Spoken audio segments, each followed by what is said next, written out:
During the night's limited late model feature, Taylor Farling completely lost his mind over an incident with Dylan Stake and took not one, but two attempts to get revenge under the preceding caution. The two drivers started together on row 2 in the feature. On the opening lap, Stake slid high at a turn 4 and got into second place running Ryan Zook. Stake's car was big sideways, but he collected it and kept running. The issue, though, allowed Farling to get to Stake's outside into turn 1, and this is when the trouble really started. Stake made a simple mistake, just misjudged the bottom, and he caught the inside wall with his left front. That shot him up the track into Farling, and the two made at least some contact.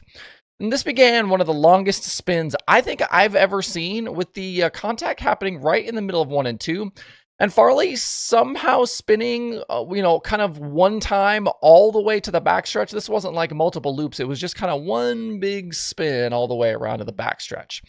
And the initial contact didn't even turn Farling around, with it being what looked like a pretty square hit to the door, maybe the left front-ish area quarter panel. When you watch it, it's hard not to ask why he didn't just keep driving through it, but maybe he just overcorrected. And since the two drivers were at the front when the 8 car spun, the whole field was coming behind. Farling collected several cars sitting the wrong direction and ended up with nose and front end damage. It was a crap deal for Farling, there's no doubt about it, but clearly no intent there from Stake. And from this point, this is where the shenanigans really began. Farling drove around the track backwards and initially tried to hit Stake in turn 1, but Stake was able to avoid him. Farling, though, undeterred by his failed attempt, then kept driving backwards around the track before eventually finding Stake in turn 4.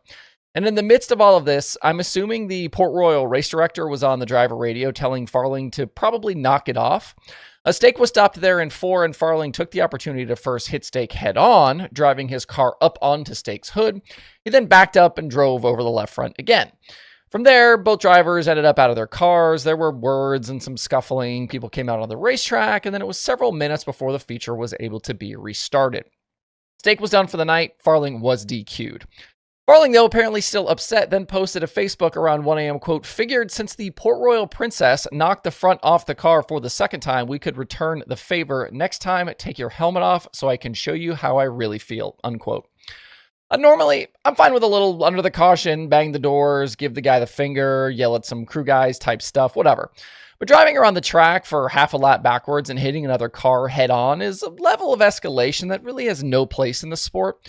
As we talked about last year when Brandon Anderson got suspended for a year by the ASCS, using your car as a weapon, especially when you have officials and safety workers on the track, is maybe a sign that a driver needs to find another way to spend their Saturday nights.